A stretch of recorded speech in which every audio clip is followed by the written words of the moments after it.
I still remember the way my mom stood in the hallway that night, backlit by the glow of the bathroom light, holding a mug of tea like she was about to offer me comfort instead of drop a bomb on my future. My name's Peter. I was 19 back then, a senior in high school, obsessed with street food videos and planning to open my own kitchen one day. I had just finished polishing the last section of my scholarship essay when she knocked.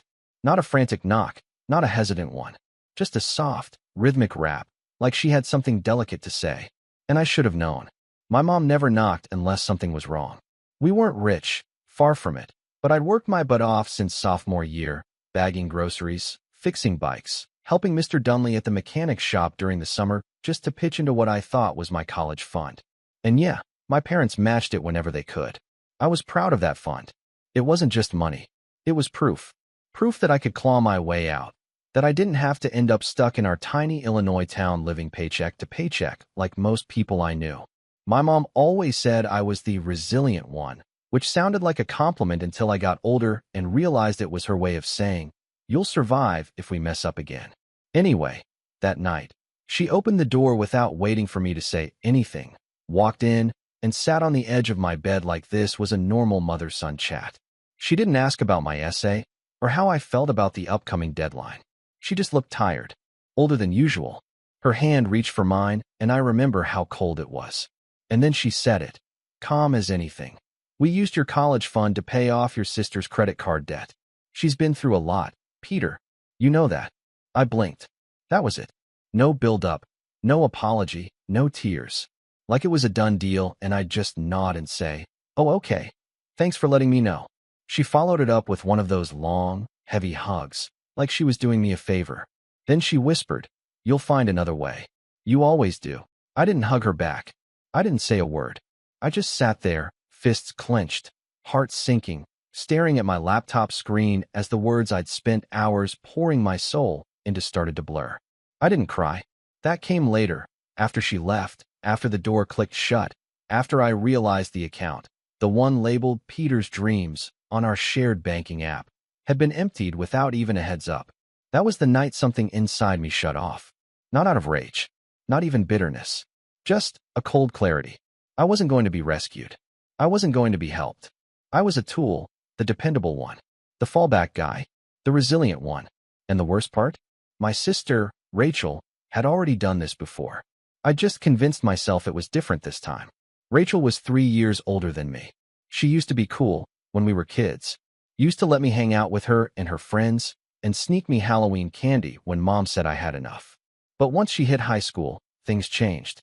She got into dumb arguments with Mom, started skipping classes, dated guys who drove loud cars, and never looked anyone in the eye. Then came the debt. The first time it happened, I was 15. My parents drained some emergency savings to help her get back on her feet. She promised to pay them back. She never did. That time, they called it a family emergency. This time, it was just my turn to sacrifice. I didn't say a word to Rachel for days. Not because I was giving her the silent treatment, but because I didn't trust what would come out of my mouth. She barely acknowledged me anyway. She had this way of pretending nothing ever happened, like money didn't just vanish into thin air, like everyone around her was supposed to absorb the consequences of her messes. A week later, I skipped dinner. I stayed in my room, headphones on, scrolling through job listings in other states. I wasn't going to college, not with no money and no backup, so I figured I might as well make a new plan. I found one at a restaurant 2 states away, in Missouri. It wasn't fancy, just a roadside place with solid reviews and an owner who sounded desperate enough to hire someone over the phone. I told him I could start that weekend. He said sure, and offered me a cot in the back room if I didn't mind the smell of grease and pickles. I didn't. I left without saying goodbye. I packed a duffel bag, left a note that said, "Don't call me unless it's an emergency," and took the early morning bus. I remember sitting by the window, watching the fog roll over the highway, feeling more relieved than scared. I wasn't angry anymore. I was done. I figured maybe if I built something on my own, far away, I could finally stop being the one who had to figure it out for everyone else. For the first year, I didn't hear much from them. A few texts from Mom. Nothing emotional, just little guilt traps like, "Hope you're doing well," or "We miss you," followed by pictures of Rachel at brunch or some family barbecue. I never responded. And then, like clockwork, came the first real ask. Mom messaged me. "Hey, sweetie, Rachel's having a hard time again. Could you send a little something? You know she's not good with money, and you've always been so responsible." I didn't even dignify it with a reply. That was the first of many. Little pokes, little nudges. Requests disguised as love. Eventually, Rachel reached out too, as if she hadn't stolen my future, as if I was just being dramatic. One of her texts literally said, "You're still mad?" That was years ago. Grow up. I almost laughed. Years ago? It had barely been 18 months. But here's the thing. While they were pretending nothing happened, I was grinding. I started as a dishwasher, then prep cook, then line cook. I lived in that greasy little back room for 6 months before the manager helped me find a studio apartment with roaches and thin walls, but I didn't care. Every paycheck was a brick. Every night shift was another layer in the wall I was building between me and them. And somewhere in that chaos, I found clarity. The kitchen was where I belonged. Not just because I liked the rhythm of it, but because it was the first place in my life where hard work actually got noticed. Respected. I started building my own recipes. I took every boring shift no one wanted. I learned from the older guys, watched videos at 2 a.m., wrote flavor notes in the margins of my grocery receipts. When the owner got sick and stepped back, I offered to run the place. He laughed at first. I was just some kid, but I showed him what I could do. I revamped the menu, brought in new suppliers, doubled the weekend traffic. By year 3, I was running the kitchen like it was mine. Then came the article. A local food blogger stopped in one night and raved about the smoked chili chicken tacos I'd just rolled out. The piece got picked up by a regional magazine, which led to a spot in a national write-up about 10 underrated roadside restaurants in the Midwest. And just like that, things snowballed. Investors called. I negotiated a deal. A few months later, the restaurant officially reopened under my name, Peter's Smokehouse. That's when the invite came. It was cream-colored and expensive-looking, like it was meant to be framed. Rachel's wedding, downtown Chicago, fancy venue, a full itinerary. And in the top right corner, scrawled in a sticky note from my mom, "Hope you can come. We'd love to have you." Rachel's stressed about the catering bill. "Maybe you could pitch in? Love you." I stared at it for a long time. Not angry, not sad, just stunned that they still saw me as a lifeline, as someone to be used. They hadn't changed at all, but I had. So I wrote something back. Not a letter, not a text, just one page. One clean page, with a clipping of the Forbes feature about my restaurant paperclip to it. Underneath it, I signed it, still finding my way. And that was it. I sealed it, sent it, and waited. But that wasn't the end. A week later, I got a text from my cousin Lauren. She and I weren't super close growing up, but she was the only one in the family who ever spoke to me like I wasn't disposable. She worked in nonprofit legal aid out in Milwaukee, smart, sharp-tongued, always cutting through family drama with dry sarcasm and zero tolerance for nonsense. So when she messaged me, it was short and loaded. "I know you're not going, but you should see this." Attached was a screenshot. A group chat, bridal squad, with a long paragraph from Rachel, written like a wedding day update, but layered with venom. So Peter, the chef, finally responded. Not coming, but of course he made it about himself. Sent me a magazine article like he's some celebrity now. Didn't even say congrats or RSVP. Just signed it with that pretentious little note like he's in a movie or something. Whatever. I don't need his pity or his overpriced barbecue money. He always thinks he's better than everyone. He ran away, and now he's acting like we wronged him. I'm not even mad. It's just sad. Honestly, he should be grateful we bailed him out all those years. Grateful. That word hit me harder than anything else in that message. Grateful. Not only had they justified stealing my future, they'd rewritten it in their heads as if they'd helped me by taking what was mine. As if I should be thankful they gave me the chance to grow by robbing me blind. I couldn't even tell if it was ignorance or just pure audacity. But either way, it was the first time I felt something hotter than cold detachment. It was rage, and it didn't stop there. Lauren called me that night. You didn't hear this from me, she said. But your mom and Rachel are telling people you backed out of paying for the catering last minute. That you offered to help but flaked. What? I asked, blinking in disbelief. Yeah, apparently. The story now is that you promised a few grand and then ghosted. They're making you out to be the petty one. Classic Peter, runs when things get tough. That's the quote going around. I didn't know what to say. I just sat there on the edge of my couch, staring at the faded recipe board I kept pinned above my little desk. That board used to keep me focused. Now it was a blur. How many people are they telling this to? I finally asked. Lauren hesitated. Enough. Extended family. Friends. Church people. You know how they are. It'll grow legs. And it did. Over the next few weeks, I got a few strange messages on Facebook. Distant cousins I hadn't spoken to in years saying things like, "Hey man, I know family stuff can be complicated, but maybe you could have helped a little?" Or worse, "She's your sister. You only get one." One message from a great aunt literally said, "Money isn't everything, Peter. Sometimes forgiveness is worth more." Forgiveness? For what? I was the one who got robbed. I was the one who got tossed aside. And now I was being painted as the villain for not funding a wedding that was probably burning through 10 grand on flower arrangements alone. I tried to ignore it. Told myself it didn't matter. That the people who really knew me wouldn't buy into that narrative. But late at night, when the kitchen was quiet and the dishes were done, that's when it crept in. That itch. That voice that whispered, "They're not done taking from you. They just changed tactics." And then came the real betrayal. It was a Friday afternoon when I got a call from the bank, one I hadn't used in over 3 years. The account had been frozen due to suspicious activity. I almost hung up, thinking it was spam, until the woman on the line verified an address, my parents' address, and told me the account had been accessed using a linked device. Turns out, when I left town at 19, I hadn't properly unlinked a joint access feature my mom had set up when we opened the savings account originally. I didn't even realize she still had access to anything. I thought I had drained it myself. I had transferred everything to a new account in Missouri, or so I thought. But apparently, I'd left a dormant connected account open, one that still had around $2,700 sitting in it. Money from some back pay I never touched. Emergency savings I forgot I'd parked there during the move. It was gone. Wiped clean. I called the bank immediately. They confirmed it was pulled in 2 separate transactions over the course of the past 3 weeks. The recipient account belonged to Rachel. I don't even remember hanging up. I just remember staring at the wall, feeling like the oxygen had been sucked out of the room. That money wasn't for a car or rent. It was for something worse. Lauren confirmed it that weekend. Rachel had spent most of it on a honeymoon upgrade. "They're flying first class now," she said flatly. "All-inclusive suite. Maldives."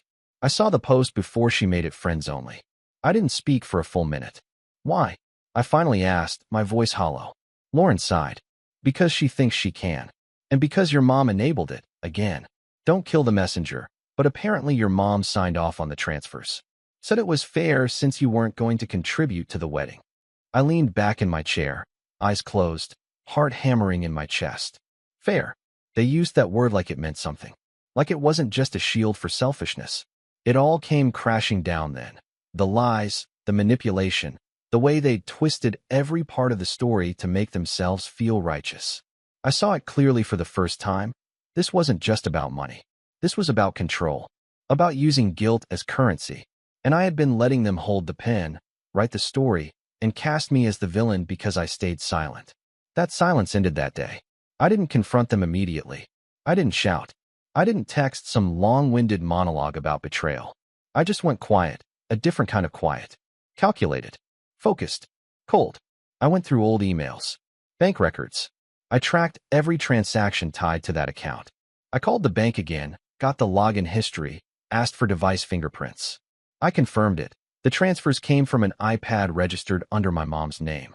She had waited years, waited until I'd forgotten, and then she pounced when she thought I wouldn't notice. And worse, they weren't even hiding.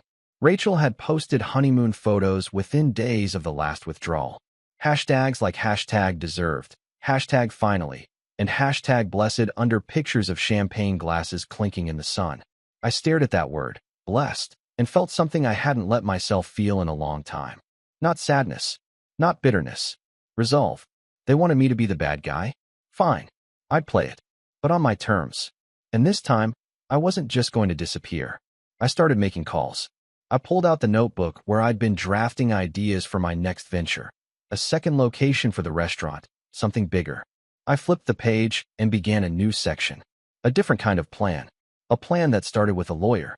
One that would eventually end with a phone call to a certain wedding venue. But I wasn't there yet. Not quite. First, I had to let them dig a little deeper. Because the best revenge is served exactly the way they never expect.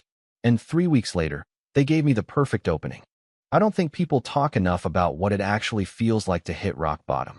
Not the dramatic kind you see in movies where someone shatters a glass and screams at a mirror. I mean the quiet kind.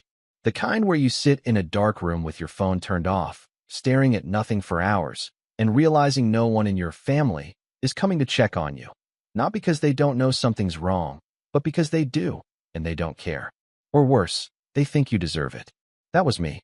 For a solid week after finding out my mom had emptied the last of my savings and funneled it to my sister's tropical honeymoon, I couldn't bring myself to step into the kitchen.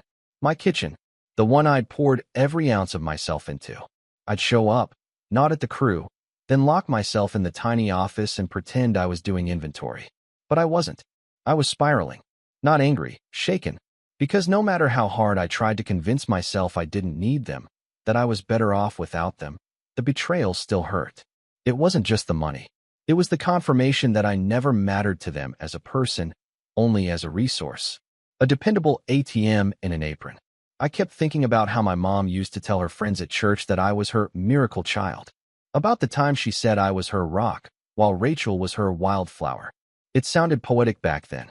Now it sounded like code for, he handles the hard stuff so I don't have to. I was their plan B, their fallback. Always had been. And now, I was empty. I'll admit it, there were nights I thought about quitting. Selling the restaurant. Disappearing for real this time.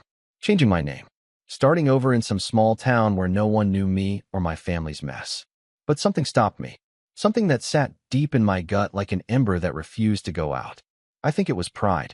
Or maybe defiance. I couldn't let them be the last chapter. So I did what I always did. I got to work. I started with little things. Rearranged the spice shelf. Replaced the cracked tiles in the back hallway. Polished the metal hood until it gleamed. It was mindless work, but it kept me grounded. Tangible. Real. Unlike the twisted narratives my family had cooked up about me. Then I turned inward. I started running again, something I hadn't done since high school. At first, I could barely make it a block without gasping. But day by day, I pushed a little farther. I ran until my legs burned and the noise in my head quieted. I stopped eating takeout. Stopped doom scrolling. Cut off all social media.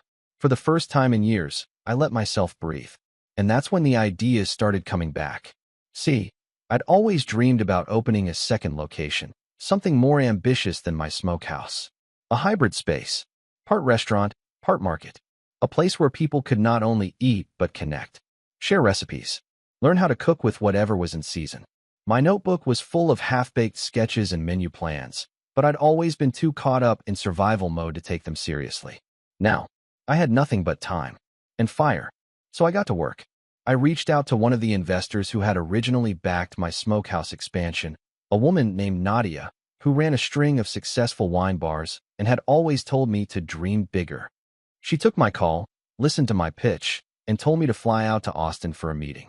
Bring your recipes, she said. And your story. I flew out a week later with a duffel bag full of spice jars, handmade rubs, and a laminated prototype menu. I didn't sugarcoat anything. I told her the whole truth. The family betrayal. The stolen savings. The way I'd clawed my way out of a gas station town and built something from ashes. I didn't cry. I didn't plead. I just told her what I wanted to build and why. She looked at me across the table, tapped her wine glass once, and said, I believe you. Let's do it. Just like that. Suddenly, I had a business partner. A real one. Someone who saw me not as a backup plan or emotional safety net, but as a visionary. She wired the first round of seed funding that same week. Told me to scout locations in Nashville, Denver, and Atlanta. I chose Nashville. Not because it was close to home. It wasn't. But because it was just far enough away to be free, and just alive enough to be a blank canvas. I found a small, struggling cafe on the edge of the gulch that had decent bones, but no traffic. Made an offer. Got the keys. And just like that, the real work began. I didn't tell anyone in my family. Not Lauren. Not even my friends from the old smokehouse. This was mine. My rise. My rebuild. I didn't want applause. I didn't want sympathy. I just wanted the work. I slept in the empty cafe on a blow-up mattress for 2 months while I renovated. Tore out the cheap tile. Painted the walls a soft, burnt orange. Brought in handmade light fixtures. Installed a brick oven. Sourced local produce from farmers markets. Every night, I fell asleep to the smell of sawdust and dreams. And every morning, I woke up thinking about that wedding invite. About the way my mother had looked at me that night years ago, like disappointment was a given. About the way Rachel had posted honeymoon selfies while I counted change to buy paint.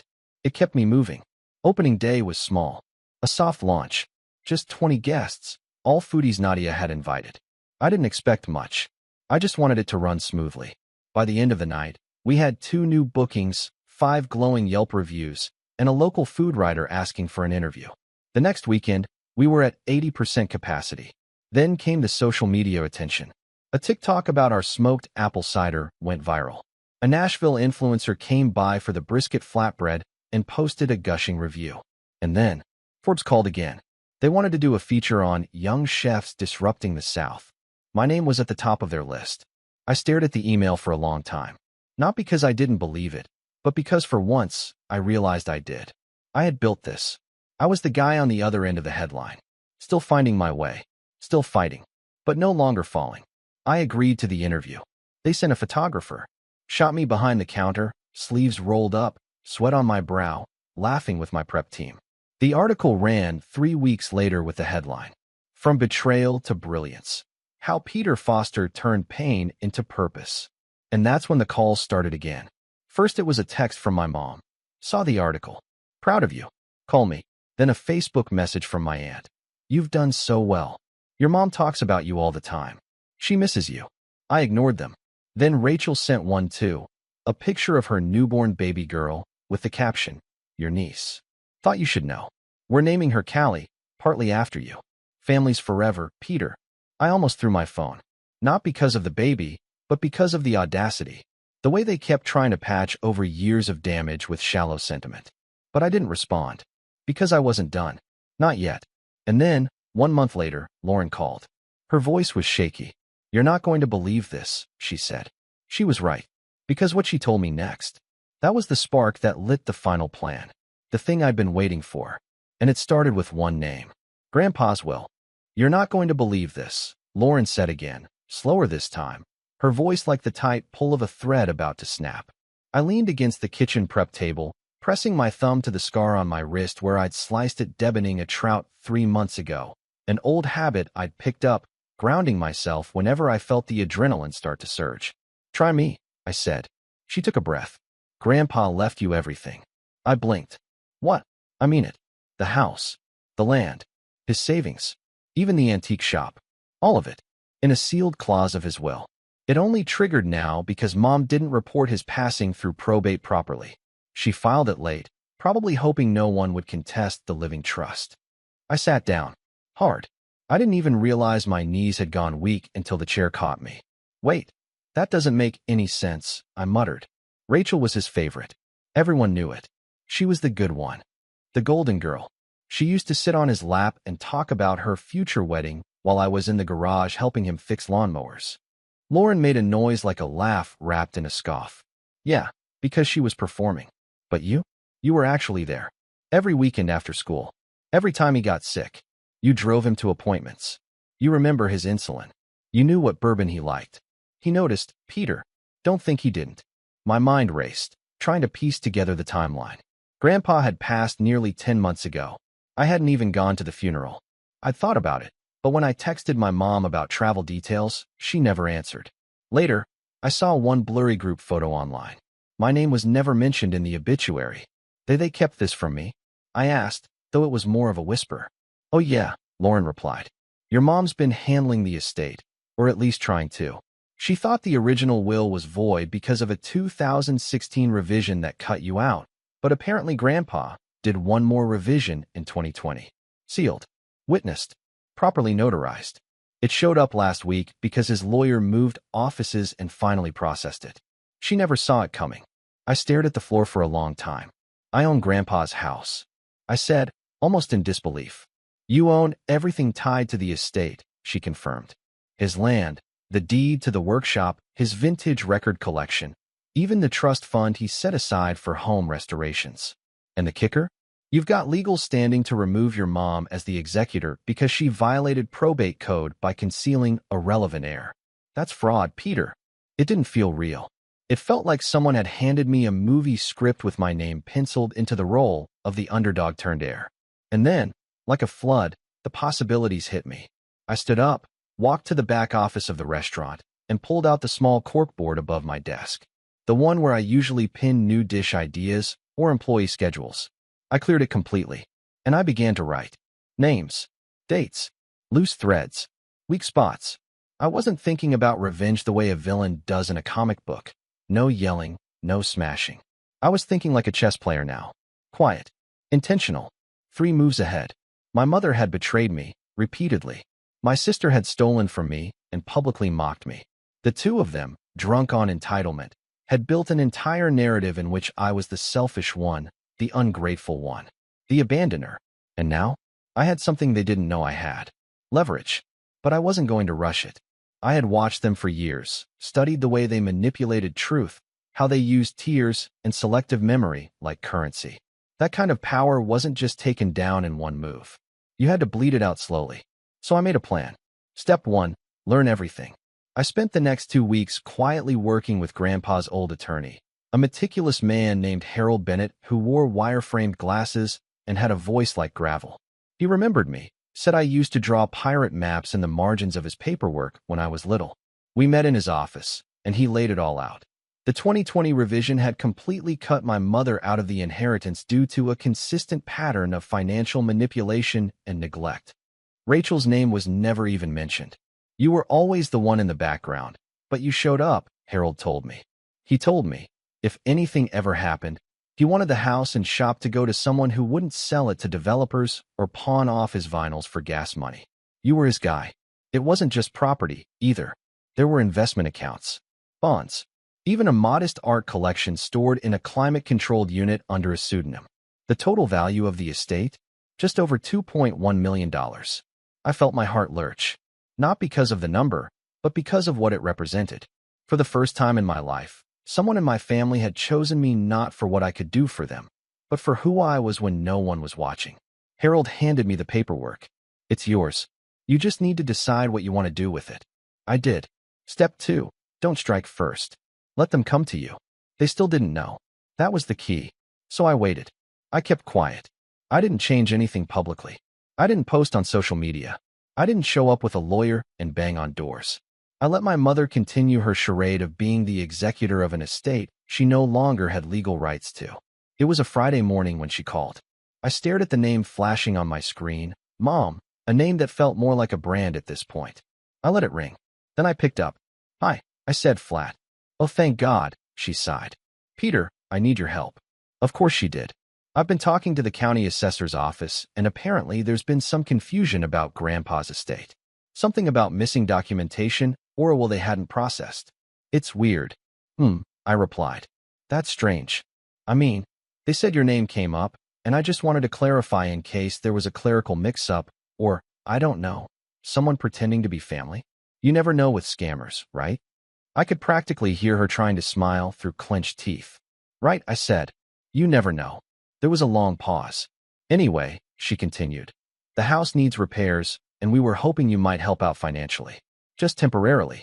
Rachel's husband got laid off, and with the baby coming. You mean the baby that was supposedly named after me? I asked. Another pause. Longer this time. She laughed, weakly. Oh, come on, don't be like that. You're still part of the family. No, I said. I was a backup plan. There's a difference. And I hung up. Step 3, set the stage. A week later, I had a quiet meeting with a real estate appraiser, a historic preservation consultant, and a pair of local journalists, one of whom had been running a column on forgotten landmarks in our region. I let them tour Grandpa's property, the antique shop, the overgrown garden. I told them I was considering renovating the space into a nonprofit culinary center, a tribute to my grandfather's legacy, blending food, education, and community. It wasn't just a cover. It was true. I wanted to do something real with what I was given. They loved the idea, said it had heart. Then I sent a formal letter to my mother, through Harold Bennett's office, informing her that due to her violation of probate statutes, she was being legally removed from all decision-making roles. Effective immediately.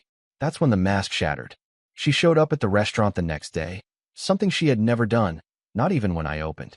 She marched through the front door mid-lunch rush like she owned the place, ignoring the host, beelining for the counter where I was slicing brisket. "You can't do this to me," she snapped. I didn't flinch. Already did. Her eyes were wild. "That house is ours. It's Rachel's. We were going to sell it and use the money to help with the baby and—" "Let me stop you there," I said calmly, putting down the knife. "You were going to steal from Grandpa one more time, just like you stole from me. You ungrateful little—" "Finish that sentence," I said, stepping out from behind the counter. "Please. I dare you." She froze. For the first time in years, she looked small. Not like a towering, disappointed mother, but like what she really was.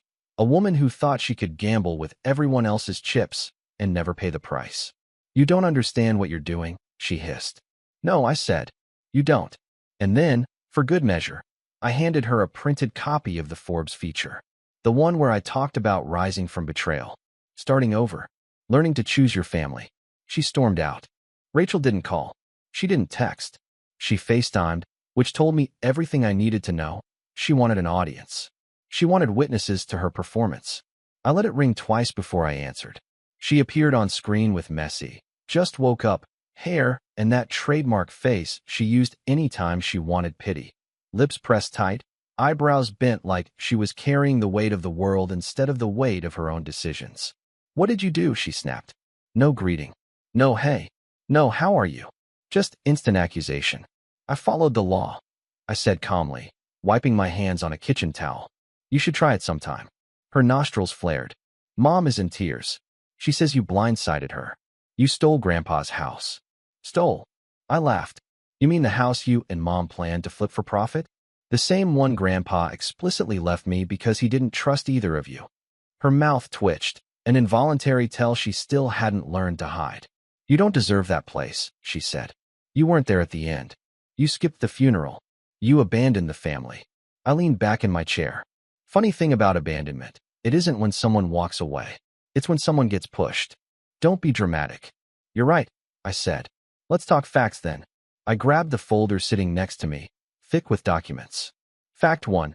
Mom unlawfully accessed a dormant savings account in my name and transferred nearly $3,000 to you. I have the bank logs. Rachel blinked. "Mom did that because she thought." "I don't care why she did it. It was theft. If you're going to throw money in my face again." Fact 2. I said louder. "You've been telling people I flaked on your wedding after promising to pay for the catering. I never made that promise. I have your messages. I have Mom's. Not a single offer came from me. That's not how it happened." Fact 3. I continued. "You lied about naming your baby after me, hoping it would soften me up. Her name is Callie because you thought it sounded cute on Instagram." She froze. Her silence was confirmation enough. "You have been entitled, manipulative, and reckless with everyone's generosity," I said. "And for years, I let it slide. I let you and Mom rewrite the narrative while I focused on building something real." Rachel let out a shaky scoff. "You think you're some saint now? You're just a cook in Tennessee. Congratulations." I smiled. "I'm a cook featured in Forbes. Twice." Her jaw clenched. I saw the jealousy spark behind her eyes, that familiar mix of envy and resentment she'd never been able to hide. She hated that I built something without her. Without them. "What do you want?" she finally asked. "Because clearly this is revenge. Just tell me." "Oh," I said. "Revenge isn't something I have to do. It's something you and Mom walked right into." She frowned. "What does that mean?" "It means," I said, "the fallout is already happening." And it was. Just hours earlier, Harold Bennett had filed a formal notice with the probate court. Due to her concealment of a legal heir, my mother had been removed as executor.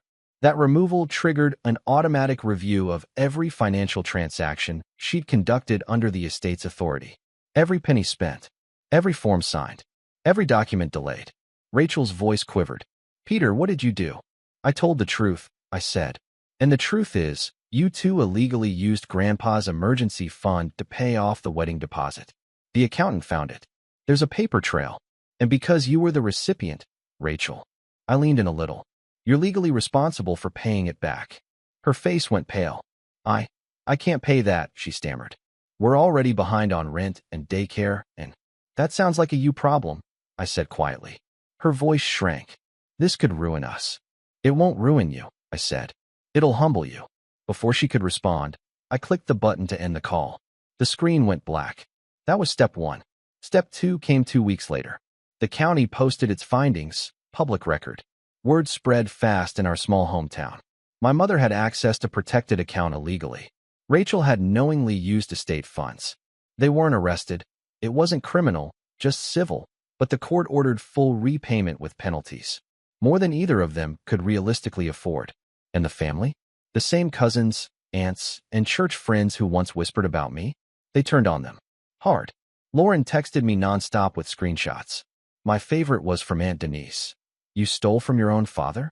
And from Peter again? Shameful. Another. I can't believe I defended you. He built his life from nothing, and you bled him dry. My mom tried reaching out. Long, rambling voicemails filled with half apologies and half accusations. I didn't answer. Rachel sent one message after another. Please talk to me. We didn't think it would go this far. Can we meet? Just once. We're losing everything. I didn't reply. Not out of cruelty, but out of clarity. Because every step of this downfall was carved by their own hands. All I did was put light where they preferred shadows. And while they scrambled, I built. Grandpa's house was renovated by the end of the year, restored exactly the way he always talked about. The workshop became a community culinary space, where kids from the neighborhood could learn to cook after school for free. His antique shop reopened as a hybrid food market and artisan store. I hung his old plaid jacket on a hook by the door. People loved it. But the biggest moment came on opening day when a local reporter asked me, right on camera, what inspired me to build this place. I said, my grandfather believed people deserved second chances. I took mine. That clip went viral. A week later, the mayor visited. Then a regional cooking show filmed an episode there. Then my second restaurant location received 3 investment offers. Life, it bloomed. As for my mother and sister, they kept digging. Rachel's husband left her after the financial fallout. My mother tried moving in with relatives, but no one trusted her with a spare key, much less a spare bedroom. Eventually, they both downsized into a cramped 2-bedroom rental on the edge of town. Lauren said it was the first time either of them had worked full-time jobs in years. And here's the part that surprised even me. I didn't feel triumphant. I didn't feel guilty. I just felt done. Truly, finally done. Months passed. Fall came. The Culinary Center hosted its first harvest festival. Hundreds of people attended. There was music, food, kids running around. Exactly what Grandpa used to love. Afterward, I stood outside the house, watching the lights fade across the lawn, feeling something warm settle in my chest. That was when an old neighbor, Mrs. Whitlow, approached me. She'd lived next door to Grandpa for 40 years. She leaned on her cane and looked at the house with a soft smile. He'd be proud of you, Peter, she said. You broke the cycle. I swallowed. I hope so. She patted my arm. Your mother and sister, they made their own mess. But you? You built something good out of the ruins. I didn't say anything at first. I just let the words sink in. Later that night, I stood alone on the porch, Grandpa's porch, breathing in the cool air. I thought about the journey, the hurt, the betrayal, the rise, the victory that wasn't loud or cruel, but calm and deliberate, carved through resilience instead of spite. Somewhere in town, my mother and sister were feeling the sting of consequences they believed would never touch them. Not because I pushed them, but because life finally stopped shielding them. And as I locked up the antique shop for the night, flicking off the last warm light inside, I realized the truth. Revenge isn't about destroying someone. It's about removing yourself from the role they assigned you, letting their world collapse under the weight of its own lies. Walking away with your hands clean. I stepped outside, shut the door behind me, and whispered the last thing my grandfather ever told me before he passed, a line I never truly understood until now. Some people only learn when the world stops bailing them out. I looked up at the restored house glowing softly under the porch light, felt a steady peace rise in me, and finally, fully closed that chapter. Still finding my way, but this time on my terms.